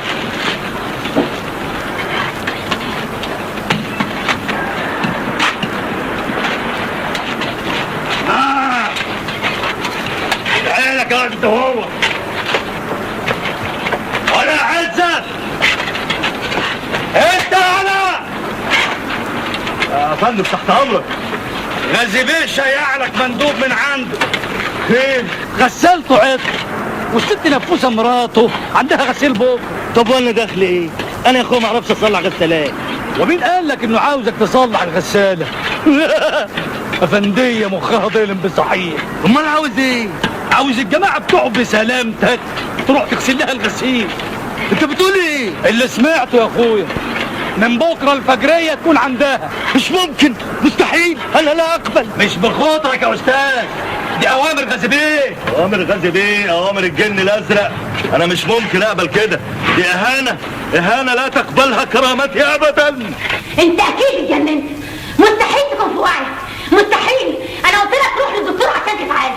يا منيره اهدي بس وافهميني. انت ايه يا اخي؟ جات لك لابسه وقلت استحملك عشان الكارثه اللي حصلت لك في الشغل. اشتغلت فواعلي وقلت امرنا لله عشان في الاخر نسكن في شقه. انما حصلت ان انا اشتغل غساله. لا يعني هو مش غسالة بالمعنى المفهوم، هو زي ما تقولي كده يعني مساعدة. يا ستي اعتبر نفسك بتغسلي هدومنا احنا اهي. لا يا شيخ، ودلوقتي كرامتك تسمح حقك المهضوم ما نقعش عليك المرة دي خالص. لا ما انا مسكت حوده اللومانجي ده هزقته ومسخرته وخدت موقف. وفي الاخر وافقت. يا فرحتي بموافقتك دي. ما انا برضو اضطريت لما قال لي ان هو ممكن يطردني وما يديناش شقه. يطردك، لكن مستحيل مستحيل ان انا اشتغل غسالة على اخر الزمن. دول فمين؟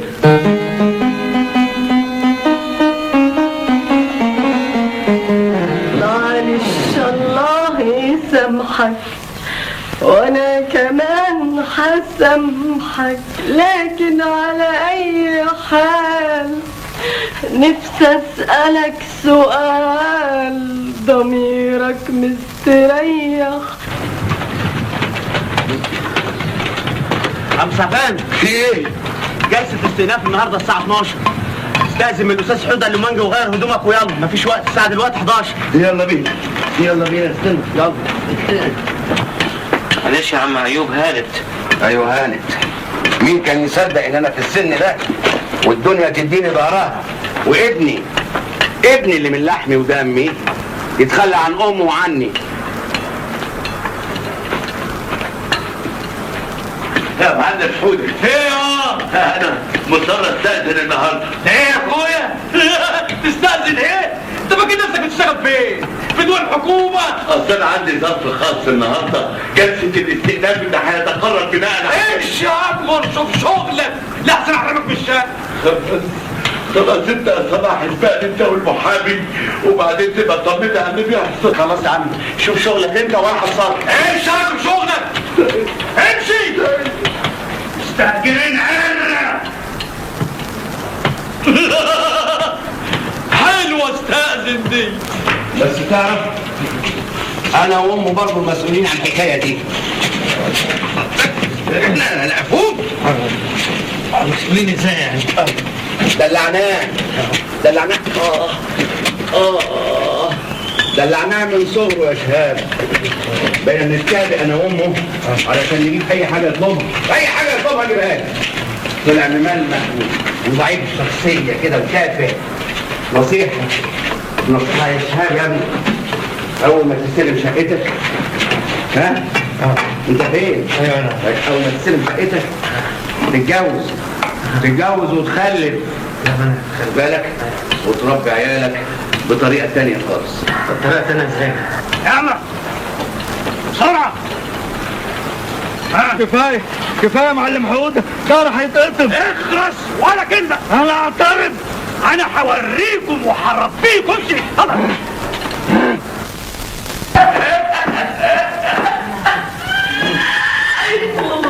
يا ميوب تضحك. لا البهدله الشخصيه دي يا راجل انت بتضحك. مش بيقولوا شر الماليه تبقى يضحك؟ عمال بضحك على عزك والواد حوده اللومانجي عمال بيشيله سجاره فوق سجاره.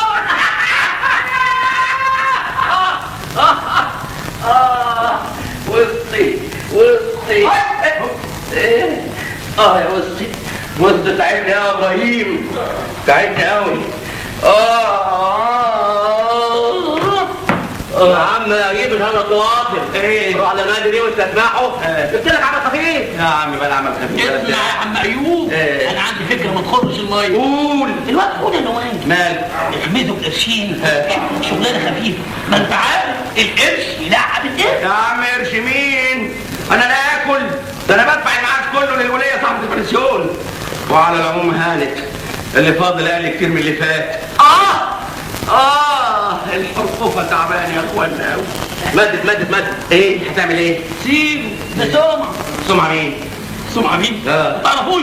لا. ده سمعة أجدع واحد يعمل علاج طبيعي في الدنيا. الله يكرمك. مادد. ربنا يسعدك. مادد. الله يخليك. مادد حاضر عينيا. معايا. بس. يا سلام. ربنا يخليك. الله يخليك. طب بس حرمي حلو. بس تعالى. الله بقول لك انا ايه؟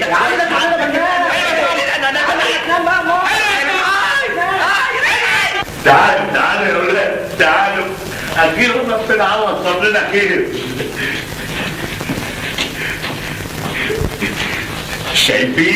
شايفين المساحة دي كلها شقتنا. انا ببيها بعرقي وشقايا. طوبة ولو اننا وفوتنا كنا رافضين مبدأ اللي نعيش معاك، لكن انا هضطر اتنازل عن المبدأ ده نظرا للظروف. معلش بقى يا صلاح، بس على فكرة المساحة بجد. هنا هنحط الأندريه، وهنا هنحط المكتبة فيها التلفزيون، وهنا ما شاء الله ما شاء الله ما شاء الله. كده عينك تستولوا على شقتي. شقتك يا راجل انت بتستعبط. ده انا المرة دي بديها بنفسي. الظاهر سيادتك بتحلم. دي شقتي يا حضرت، وانا متفق مع غازي بيه عليها من قبل ما سيادتك تشرف الموقع. ايه الكلام الفارغ اللي انت بتقوله ده؟ غازي بيه قال لي ان المساحة دي شقتي يوم ما جابني هنا. عشم ابليس في الجنة. مش عيب عليك يا راجل تبقى استاذ جامعي محترم وتكتب؟ اتفضل روح حل مشاكلك مع غازي بيه وحسك عينك تهوب ناحية الشقة دي. انت اللي تروح من هنا لاحسن. والله نازل هنا جديد. أرجوك يا عم بلاش تهور. امسك أعصابك. كل شيء يتحل بهدوء. هدوء ايه؟ انت مالكش دعوة. انا هروح فيك في لا انا اللي هروح فيك في 600 داهية. انا الشقة دي شقتي، واللي يقول غير كده انا هحط صوابعي في امام عينيه. طب نازل ليه؟ طب اقول لكم على حاجة. ايه اقول لكم على حاجة؟ سيبوا انتوا الاثنين مع بعض. هيديك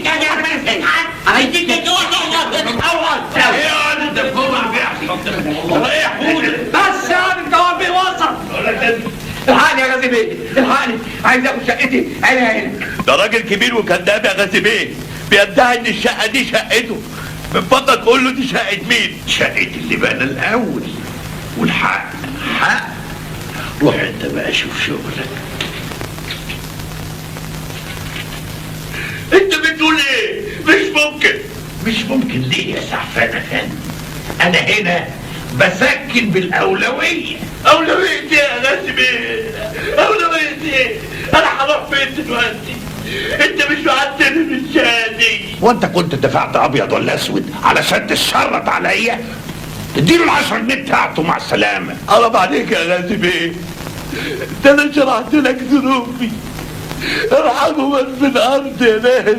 عيب عليك واحد كبير وطويل كده ويعيط. على العموم انا ما يخلصنيش اشوف واحد في ازمه. انا هعلي دور تاني. غلط. الكلام اللي انت بتقوله ده غلط. اساسات العمارة دي مرمية على 10 بس. اخرس انت. لا تروح شقتك وارمي وشي. حاضر يا بيه. شد حيلك. من بكره تبتدوا في الدور ال11. اذا ما كانش عاجبك اشتكيني في المحكمه. المتضرر يلجأ للقضاء. السلام عليكم. مع السلامة يا سعادة البيت. يلا يا اخوان انت وهو كل واحد يشوف شغله.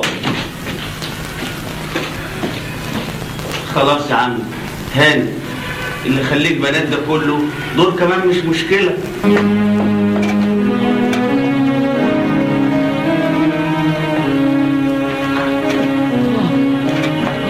استاذ ايوب. مالك يا استاذ ايوب؟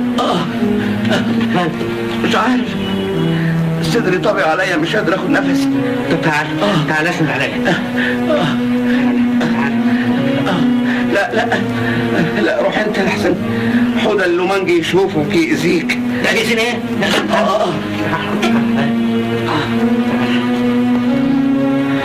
استريح.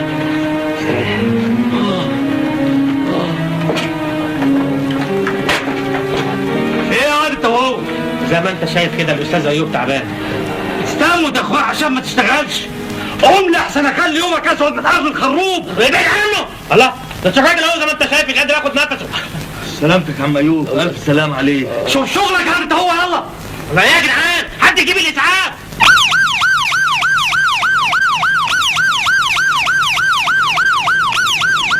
شهاب، وصيتك ام منصور دي ملهاش حد، دي مقطوعه. مقطوعه منين؟ مقطوعه من شجره ما كانش ليها غير اخ واحد واتخطف. اتخطف راح فين؟ ما راحش في حته يا اخي، مات. لا حول الله يا رب. كان صغير جدا، في عز شباب و86 سنه يا عيني. لا لهم حق يخطفوه. وانا هو هحصله. بعد الشهر ده ازمه بسيطه وتعدي. شهاب، روح لرتيبه خدها من البنسيون وروح له غازي بيه، فاهم؟ ايوه. وخليه يكتب لها العقد واستعجلوا في صرف المعاش. ما تقولش كده يا الله، انت بكره تخف وتبقى زي الحصان. انت زي ابني يا شهاب. عم ايوب، عم ايوب، ولا قوه الا بالله. في مده خدمه منسيه، ابقوا ضموها، دي هتفرق كتير في المعاش.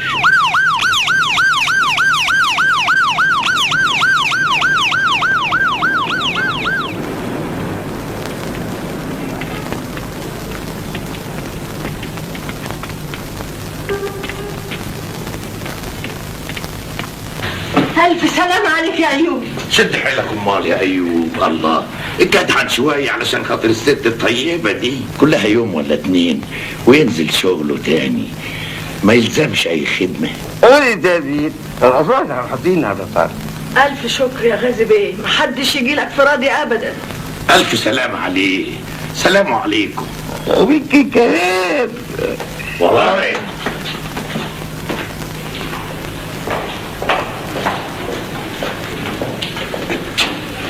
الراجل حالته صعبة أوي، يظهر نومته هتطول. ربنا يكفينا شر المرض. خلاص يا سيدي، من بكره نشوف فواعل غيره. أعوذ بالله يا أخي، أنت ما عندكش قلب. أنا راجل عندي ضمير، وعلشان أيوب عيان تطرده. من بكره مراته تنزل الشغل بداله.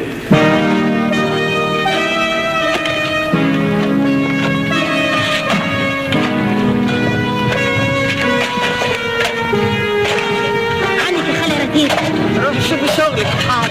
شاي. اعملي لك همه يا رتيبه.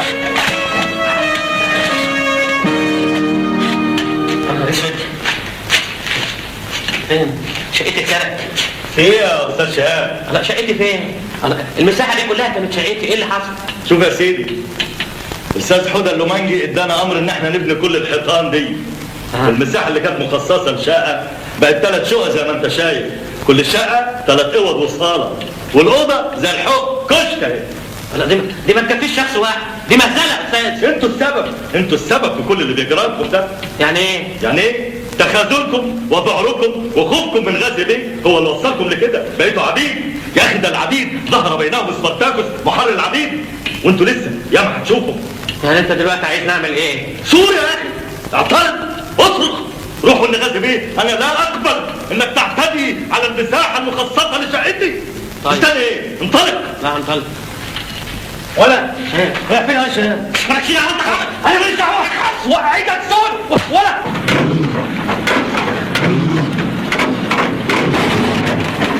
يا غازي بيفهمني، مساحة الحمامات في الشقق ما تسمحش بدخول بانيو او تركيبه. ليه بقى؟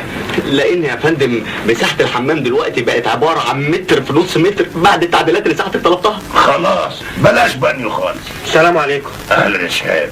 يا غازي بيه، انا فوجئت بان الشقه اللي انا مأجرها بقت 3 شقق. ما احنا لسه بنتكلم في الموضوع دلوقتي. بقول لك ايه يا باشمهندس، انا جاتني فكره نركب البانيو على الحيطه كده بالطول. الارتفاع مش يكفي؟ ما يكفيش يا فندم، لان ارتفاع الحمام 1.5 متر وطول البانيو 1.5 متر. وبعدين يعني اسمح لي يا فندم، يعني ان ده اقتراح غريب قوي. الميه هتستقر ازاي في البانيو؟ ودي مشكله. نركب باب لكل بانيو ويبقى الحنفيات والدش في السقف فوق. ما هو يا فندم لو البانيو اتملى ميه والمستاجر قفل الباب عليه هيموت كده غرقان يا فندم، موت تفطيس وما حدش يقدر يجيبه تاني. ما تموتوا يا اخي، مش كفايه هتسكنوا ببلاش؟ طب ما انت ايه اللي سايبك الموقع؟ عايزني اطردك واخد منك الشقه؟ لا لا لا يا فندم، خلاص ارجوك، سلام عليكم.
اخيرا يا تاتا بعد عذاب وصبر طويل 9 سنين 3285 يوم تسم لنا الحظ وبقالنا شقه.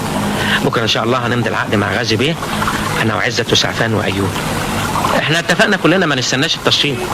الحمد لله الحمد لله، مبروك علينا. الله يبارك فيك. صبرنا ونولنا.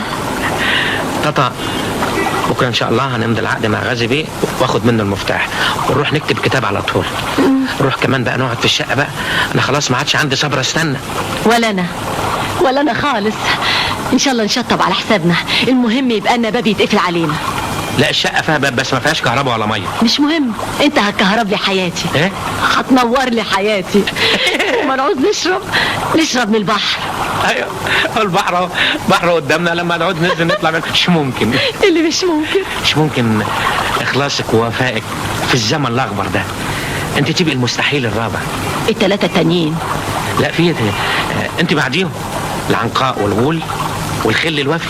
شوف يا سيدي، اوضتين وصاله ايجارهم 50 جنيه و2 جنيه ميه يبقوا 52 جنيه. نور سلم 2 جنيه يبقى 54. استعمال اسانسير 2 جنيه يبقى 56. و2 جنيه استعمال سلم لما يتعطل الاسانسير يبقوا 58 جنيه. و2 جنيه بدل استعمال عتبة باب العمارة يبقوا 60 جنيه. و2 جنيه بدل تلف بوية الشبابيك من الشمس يبقوا 62 جنيه. وجنيه علشان خاطرك بدل استعمال اوكر ومفصلات يبقوا 63. و2 جنيه استعمال صندوق بوسطة في مدخل العمارة يبقى 65.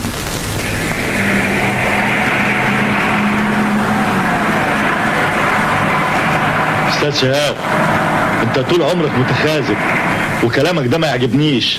غازي ده عايز اللي يوري له العين الحمراء. طب انا هوري له يعني ايه؟ يعني اي تهاون في بند من بنود العقد مش هيضرك انت لوحدك، هيضرنا احنا كلنا، ولا ايه يا استاذ سعفان؟ مظبوط.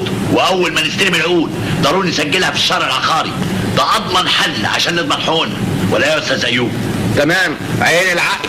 واذا كنت يا استاذ سعفان عايز شقتي اللي في الدور العاشر واخد شقتك اللي في الدور ال11، انا ما عنديش مانع، احنا اخواتي يا اخي. ربنا يخليك يا استاذ ايوب. ما دام في اسانسير يبقى مفيش مشاكل. و10 استعمال جراج يبقى 75 جنيه. بس انا ما عنديش عربيه يا غازي بيه. بكره ربنا يفتحها عليك وتجيب يا اخي. و5 جنيه جنايني يبقوا 80 جنيه. لكن العماره ما فيهاش جنينه يا غازي بيه. يا راجل هجيب لكم قصرية زرع على باب العمارة، دي مش عايزة حد يخلي باله منها ويسقيها. ما البواب يسقيها يا غازي بيه؟ لا يا حبيبي، أنا أحب التخصصات. بواب يعني بواب، جنايني يعني جنايني، افهموها بقى. احنا لازم نتمسك بمسؤوليته عن التشطيب، والا هيسلمنا على الطوب الاحمر. يا سيدي يسلمنا زي ما يسلمنا، احنا كنا طايلين. والله عندك حق يا استاذ ايوب، احنا ناخد المفاتيح وبعدين يحلها الحلال. طاطا واهلها اكلوا وشي.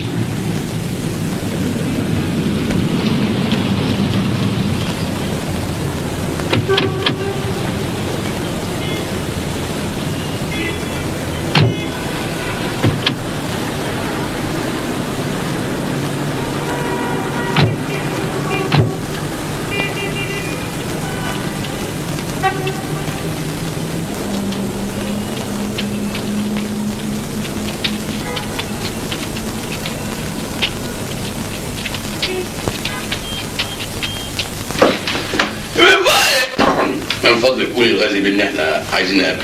اما يطلع اللي عندي. ما عندناش وقت. ما تفرقش يا عزت. الله تعالى نقعد. اتفضل يا سعد. الله. بس ما تعملش خفيف. اصل الحكم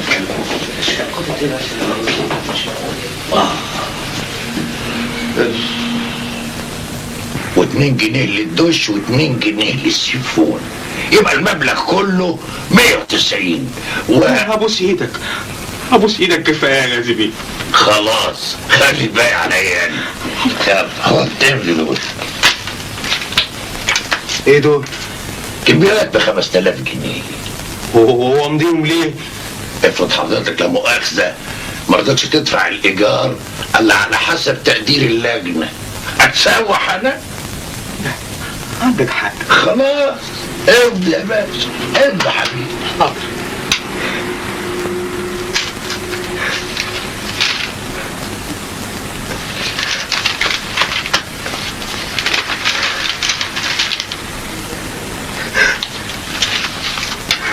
ألف مبروك عليك. أفضل فيك. بالسلامة يا حبيبي، بالسلامة.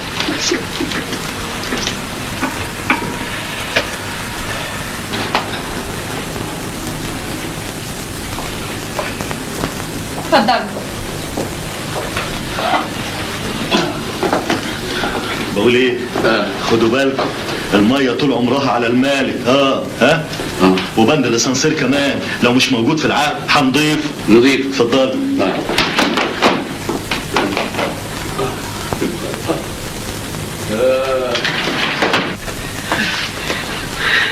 السلام عليكم. الله، ايه اللي سايبكم الموقع؟ احنا خلصنا شغلنا من امبارح. مبروك يا غازي بيه، ما فاضلش غير التشطيبات بقى. انت ما عندكش فكره ولا ايه؟ ما شاء الله. امال مين اللي هيشطب؟ اجر لكم صنايعيه تانيين يشطبوا؟ يا غازي بيه احنا ما عندناش اي خبره باعمال السباكه والنجاره والكهرباء والتبليط اتعلموا يا اخي. يعني انتوا كنتوا بتعرفوا تبنوا؟ الايد البطاله نجسه يا ولاد. انا مستعد يا غازي بيه استلم شقتي من غير تشطيب. وانا كمان من غير تشطيب ومن غير حاجه ابدا. احنا بقى سعاده البيه كل سنه وانت طيب بقى. النهارده بقى بنعتبر نفسنا انتقلنا من طبقه الفعاليه الى طبقه المستاجرين.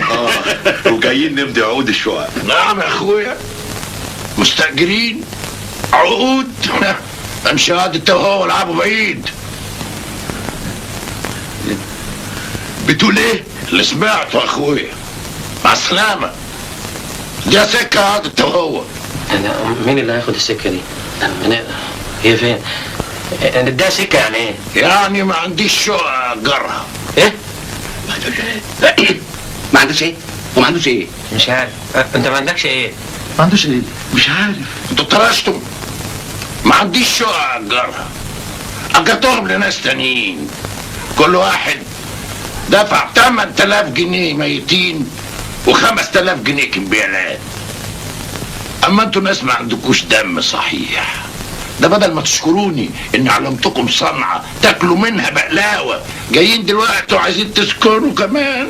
عالمنا مردة ما يملاش عينها الا التراب. عليا النعمة القيامة لازم تقوم. مفيش كلام، القيامة لازم تقوم.